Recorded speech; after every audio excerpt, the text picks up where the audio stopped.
అందరికీ నమస్కారం అండి. దేశ ప్రజలంతా ఆంధ్ర వైపే చూస్తున్నారు. ఆంధ్రప్రదేశ్కి ఎన్నికల సమయం ఇంకా 2 రోజులే ఉంది. మరి మీ ఓటు ఎవరికి వేస్తారు? ప్రాంతం బట్టి వేస్తారా?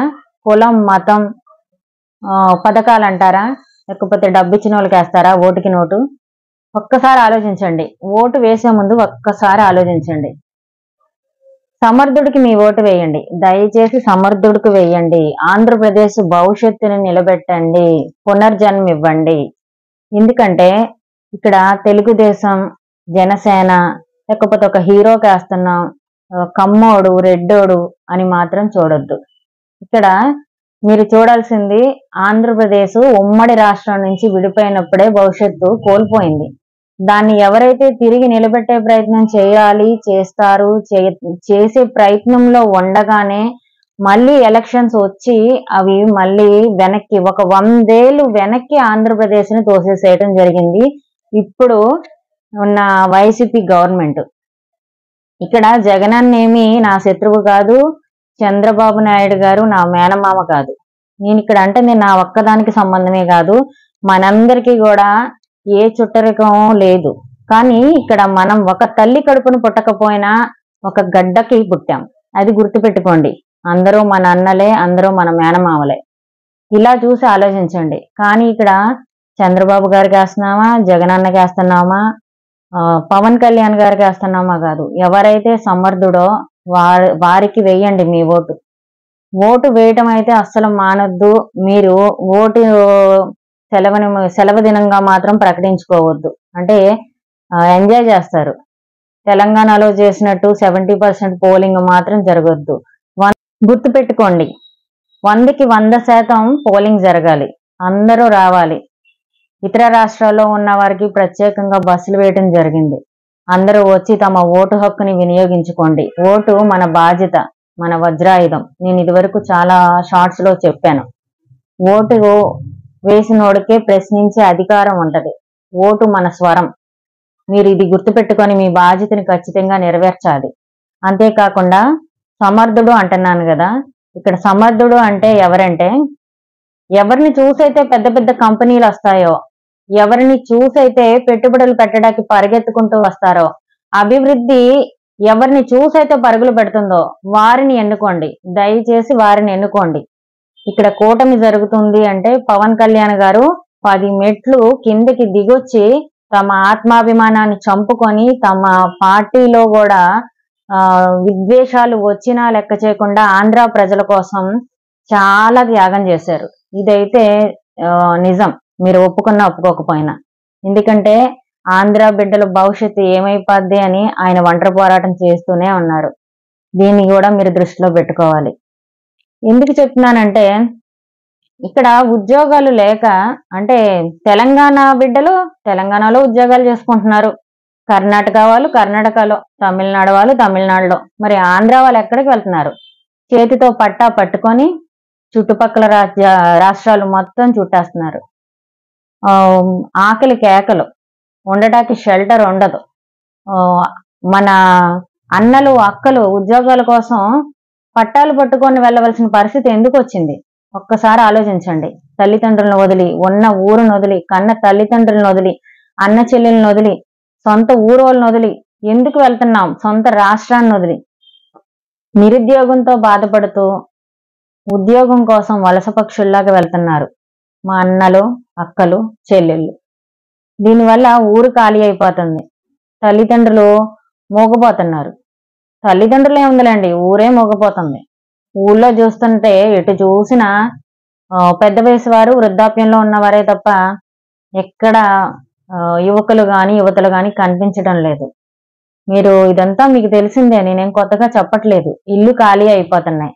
మన అమ్మా నాన్న ఏం చేస్తున్నారు? పండగ ఎప్పుడు వస్తుందా అని చూస్తున్నారు. 100 కళ్ళు పెట్టుకొని వెళ్ళంతా కళ్ళు చేసుకొని. ఎందుకంటే పండగ వచ్చినప్పుడల్లా 2 రోజులు సెలవు రాదా? వచ్చినప్పుడైనా నా బిడ్డ ఇంటికి రాడా అని చూస్తున్నాడు ఆశగా. ఒక్కసారి ఆలోచించి మీరు తెలివైన నిర్ణయం తీసుకోండి. ఆంధ్రాని 100 ఏళ్ళు వెనక్కు తోయకండి. ఆంధ్ర భవిష్యత్తుని కాపాడండి. మళ్ళీ పూర్వ వైభవంతో ఆంధ్రకి పునర్జన్మ ఇవ్వండి. సొంత రాష్ట్రంలో సొంత మనుషుల మధ్య బతకాలని ఎవరికి ఉండదు చెప్పండి. దయచేసి మన బిడ్డల భవిష్యత్తు ఆలోచించండి. ఫ్యూచర్ జనరేషన్ ఏమిటని ఆలోచించండి. మీ నిర్ణయం మీదే ఆంధ్ర భవిష్యత్తు ఆధారపడి ఉంటుంది. పథకాలకు ఆశపడకండి. అదంతా ట్రాష్. అసలు మనం తీసుకున్న ఓటుకి 5,000 అవనండి, 2,000 తీసుకున్నా, 1,000 తీసుకున్నా, 10,000 తీసుకున్నా 5 సంవత్సరాలకు వాళ్ళకి రాసి ఇచ్చేసినట్టే అవుతుంది.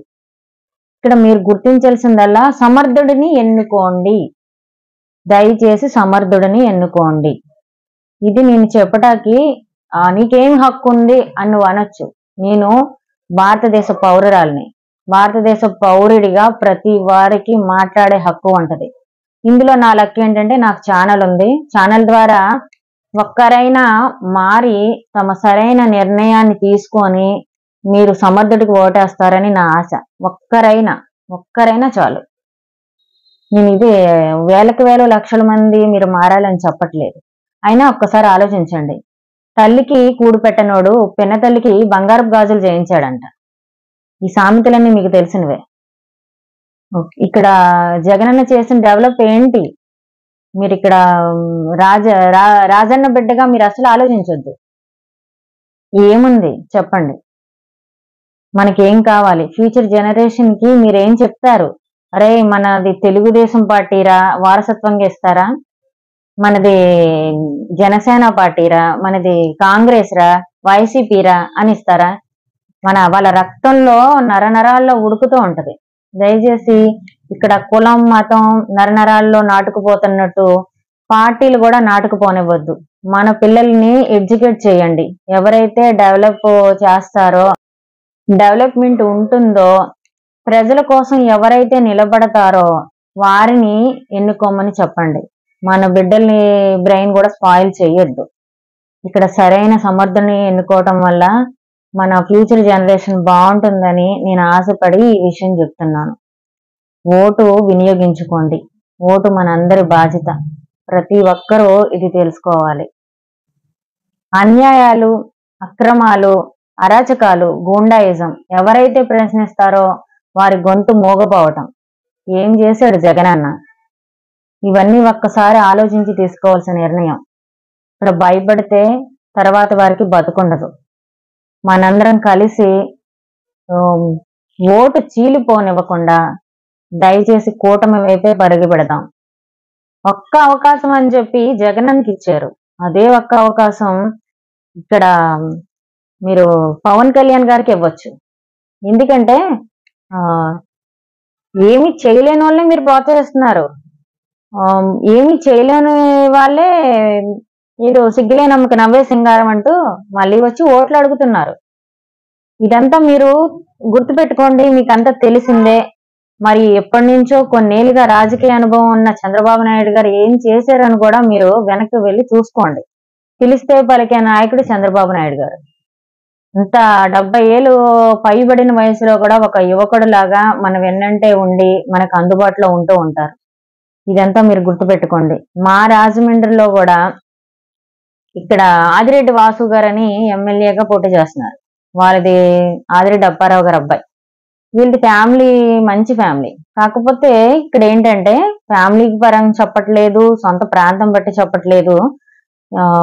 వీరు అధికార పార్టీ కాకపోయినా బడుగు బలహీన వర్గ వాళ్ళకి చాలా సహాయం చేశారు, ఆదుకున్నారు. నేనున్నానని చెప్పి అండగా ఉన్నారు. పెద్ద పోరాటమే చేశారు వాసు గారు. ఇది దృష్టిలో పెట్టుకొని వైసీపీ గవర్నమెంట్ వీళ్ళని తప్పుడు కేసులు పెట్టి ఇరికించడం కూడా జరిగింది, తండ్రి కొడుకుల్ని. ఇవన్నీ రాజమండ్రి వాసులకి, తూర్పుగోదావరి వాళ్ళందరికీ తెలిసిందే. కాకపోతే నేనేంటంటే చెప్పేది, ఒక్క ఓటు వలన మనకి మంచి చేసే ఎమ్మెల్యే, మంచి చేద్దామనుకునే ఎమ్మెల్యే కూడా ఓడిపోవచ్చు. ప్రభుత్వాలు పడిపోవడం చూసాం, ప్రజాస్వామ్యాలు కూలిపోవడం చూసాం, అదే ప్రజాస్వామ్యాలు నిలబట్టడం చూసాం. అందుకని ఒక్క ఓటు, ఆ ఒక్క ఓటు అన్నది మీరు ఎంత ముఖ్యంగా భావిస్తారో, ఓటు హక్కుని ఎంతవరకు వినియోగించుకుంటారో, అదే ఓటు హక్కు కోల్పోవటం జరిగింది అంటే ఇక్కడ రాజమండ్రిలో సంగతి చెప్తున్నా, మనకు మంచి చేద్దాం అనుకునే ఆదిరెడ్డి వాసు గారిని మనం కోల్పోతాం. ఎవరమ్మా బాగా చూసేది అని మీరు నన్ను ప్రశ్నించవచ్చు. అంటే ఎవరో తినకుండా చేస్తారనొచ్చు. ఎవరు తినకుండా చెయ్యరు. అమ్మన్నా ఫస్ట్ మనకి వంట చేసి రుచి చూసే పెడతది. ఇక్కడ తినకుండా చేసేవాళ్ళు ఎవరు లేరు. కాకపోతే గుడిలో లింగాన్ని కూడా మింగేసేవాళ్ళు మనకొద్దు. నేను చెప్పేది అది. ఇంకోటి ఏంటంటే ఇక్కడ కేంద్ర ప్రభుత్వంలో కాంగ్రెస్ పార్టీ ఉందంటే మనందరి భవిష్యత్తులు సంకనాకి పోతాయి. ఇక్కడ మోదీ గారు హిందూ ధర్మాన్ని నిలబెట్టారు. అన్య మతస్థులని అరాచకాలు వారి మత మార్పిడి నుంచి మనల్ని కాపాడారు, దేశాన్ని రక్షించారు, ప్రపంచంలోనే ఒక గుర్తింపు పొందారు. ఇదంతా మీకు మోదీ గారు ఏం చేశారు అంటే అయోధ్య తీసుకొచ్చారనా అంటే అయోధ్య మా హిందువుల కళ. అది నిజమే. ఎవరికి చేత కాని పని, ఎవరికి సాధ్యం కాని పని ఆయన చేసి చూపెట్టారు. ఇక్కడ పెట్టే అమ్మ చెయ్యి పెద్దదైతే, పైన అమ్మ చెయ్యి పెద్దదైతే మనం తినటానికి అందరికి ఒక 4 పళ్ళాలు 2 పళ్ళాలు నింపకుండా 10 పళ్ళాలు నింపుద్ది అమ్మ, తన కడుపు కాల్చుకోమని ఎవరో చెప్పట్లేదు. కాకపోతే కేంద్ర ప్రభుత్వం పెద్ద స్థాయిలో ఉంటే మన రాష్ట్ర ప్రభుత్వం బాగుంటది. పెట్టే చెయ్యి చిన్న ప్రభుత్వం మంచిదైతే, ఒక డిసిప్లైన్ గా వ్యవహరిస్తే, పెట్టే చెయ్యి పెద్దదైతే మన రాష్ట్ర ప్రభుత్వం కూడా బాగుంటుంది. మనకి డెవలపింగ్ అనేది ఇంకా ఫాస్ట్ గా ఉంటుంది. మన పిల్లల చదువులు, విద్య గాని, వైద్యం గాని, ఇంకా రోడ్డులు గాని, త్రాగునీరు సమస్య గాని ఇవేమి రాకుండా చూసుకుంటుంది. ఒకసారి ఆలోచించి వివేకంతో ఓటు వేస్తారని మీ అందరికీ నేను విన్నవించుకుంటున్నాను. ముఖ్యమంత్రి అంటే ఎవరు? ఆ హోదా ఎవరికి వస్తుంది అంటే ఆ బాధ్యత ఎలా తీసుకోవాలి? ఆ బాధ్యత ఏంటి? ముఖ్యమంత్రి అంటే రాష్ట్రానికి తండ్రి లాంటి వాడు. ఒక కుటుంబానికి తండ్రి అవని తల్లి అవని ఆ కుటుంబ పెద్ద సరిగ్గా లేకపోతే ఆ కుటుంబం చీలిపోతుంది. ఆ కుటుంబం ఒక డిసిప్లిన్ గా వెళ్ళదు. ఆ కుటుంబాన్ని చూసి అందరూ వేలెత్తి చూపిస్తారు. అదే జరుగుతుంది మన ఆంధ్రాలో. జగనన్న ముఖ్యమంత్రి కుర్చీని అలంకరించిన కాడి నుంచి ఆంధ్రాకి సేఫ్టీ లేదు. ముఖ్యంగా అందరూ మన తెలంగాణ వాళ్ళు మరీను ఆంధ్ర గొర్రెలు. వీరెక్కడి నుంచి వచ్చారు? తెలంగాణ, రాయలసీమ, శ్రీకాకుళం, కృష్ణ ఇవన్నీ ప్రాంతాల మట్టికే. వారు కూడా ఆంధ్ర బిడ్డలే. వారు మర్చిపోతున్నారు. ఇక్కడ ప్రాంతాలు వేరు. కాంగ్రెస్ పార్టీ అత్యంతమైన నీచమైన పార్టీ. సోనియా గాంధీ రాజశేఖర్ రెడ్డి ఎంత ప్రయత్నించాడో 2 రాష్ట్రాలు విడిపోకూడదని, సోనియా గాంధీ వలన మనకి తెలంగాణ అంటే ఆంధ్ర చీలిపోయింది. తెలంగాణ ఇచ్చింది ఆవిడి. ముఖ్యంగా ఆవిడని అస్సలు చేరనివ్వకూడదు. అది గుర్తుపెట్టుకోండి. ఇక్కడ మనందరం ఒక తల్లి బిడ్డలమే. ఇక్కడ ప్రాంతాలు వేరు, ఒక్కటే రాష్ట్రం నా దృష్టిలో. మీరు వేరే అయిపోయినా సరే. అలాగే మన తండ్రిని చూసి భయపడి మన బిడ్డలకి ఆ ఇంటి ఆడదానికి ఎంత సేఫ్టీ ఉంటుందో రాష్ట్రానికి అంత సేఫ్టీ ఉండాలి, గడగడలాడాలి. మెయిన్ ఉదాహరణ కేసీఆర్ తల్లిపాలు తాగి రొమ్ము గుద్దిన తెలంగాణకి న్యాయమే చేశాడు. తెలంగాణ పోరాటం చేశాడు, ప్రజలకు న్యాయమే చేశాడు. ఎంత తిన్నా అంత డెవలపింగ్ చూపించాడు. అంతకుముందు చంద్రబాబు నాయుడు గారు ఐటీ కంపెనీలు తీసుకొచ్చి విపరీతమైన డెవలపింగ్ చేశారు. ఆ భిక్షే చంద్రబాబు నాయుడు గారు పెట్టిన భిక్షే. చంద్రబాబు నాయుడు గారు చేసిన డెవలప్మెంట్ ని కూల్చేసి మొత్తానికి చెడగొట్టేసి కేసీఆర్ చేయలేదు కదా. ఆయన చేసిన విపరీతమైన డెవలప్మెంట్ ని ఇంకా ముందుకు తీసుకెళ్లారు. ఎంత తిన్నా ఏం చేసినా తెలంగాణని ఆయన చాలా వృద్ధిలోకి తీసుకొచ్చి అందరినీ చుట్టుపక్కల రాష్ట్రాలని కనుసన్నల్లో పెట్టారు. అంటే రాష్ట్రానికి ఆయన భారీగా విపరీతంగా భారీ కాయం లేకపోయినా పేలగా ఉన్న కేసీఆర్ని చూసి అందరూ జడిచేవారు. అమ్మో తెలంగాణ ముఖ్యమంత్రి ఒక హుందాగా ఉండేది ఆ కుర్చీ. మాకు ఆంధ్రాకి ఆ హుందాతనం లేదు. నేనంటుంది ఆ కుర్చీకి హుందాతనం అన్నది మనిషి బట్టి రాదు, అందం బట్టి రాదు, పర్సనాలిటీ బట్టి రాదు. ఒక సమర్థుడికి వస్తుంది, ఒక వ్యక్తిత్వం ఉన్న మనిషికి వస్తుంది, ఒక అల్లర్లు అరాచకాల నుంచి కాపాడి ప్రజల్ని కన్నబిడ్డలా సాకే మనిషికి వస్తుంది. అది గుర్తుపెట్టుకొని ఓటు వేయండి. మరి రేవంత్ రెడ్డి గారు ముఖ్యమంత్రి కుర్చీకి అలంకరణగానే ఉన్నారు తప్ప హుందాగా లేరు. ఈ విషయం తెలంగాణ ప్రజలు మర్చిపోయినట్టున్నారు. ఎప్పుడైనా సరే మన లోకల్ నాయకుడు అందుబాటులో ఉండేటట్టు మనవాడు అన్న వారికి మనం ఓటు వేసుకోవాలి. ఇక్కడ రేవంత్ రెడ్డి గారు కూడా మీ లోకల్ నాయకుడే, కానీ పైనున్న గవర్నమెంట్ చూడాలి. వారు పార్టీ ఏ పార్టీ సొంత పార్టీ వాళ్ళు, కేసీఆర్ సొంత పార్టీ కాబట్టి మీకు ఏదైనా ముందుకొచ్చి చేస్తాడు.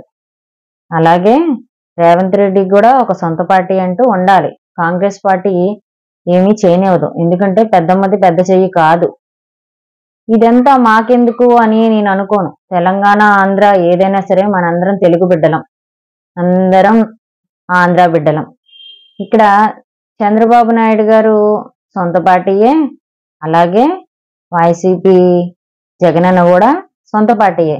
కానీ అరాచకాలు అక్రమాలు ఇవన్నీ మనకు వద్దు. అసలు డెవలపింగ్ కావాలి. మన బిడ్డలకి మన జాబ్స్ ఇక్కడే కావాలి. తల్లిదండ్రులకి అందుబాటులో ఉండాలి. అంతేగాని తల్లిదండ్రులు చనిపోతే శవం కుళ్ళిపోయిన తర్వాత వచ్చి ఈ నరకం మనకు వద్దు. అసలు ఒక్కసారి ఆలోచించండి. మనం ఉమ్మడి కుటుంబాలు మళ్ళీ మెయింటైన్ చేయాలి. ఇదైతే నాది పెద్ద కోరిక.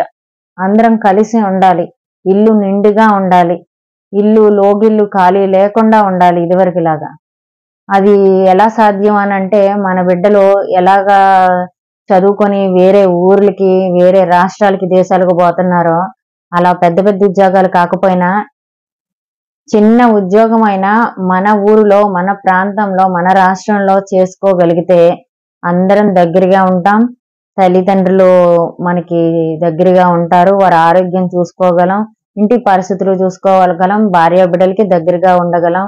మన ప్రాంతం డెవలప్ అవుద్ది, ఊరు డెవలప్ అవుద్ది, మన రాష్ట్రం డెవలప్ అవుద్ది.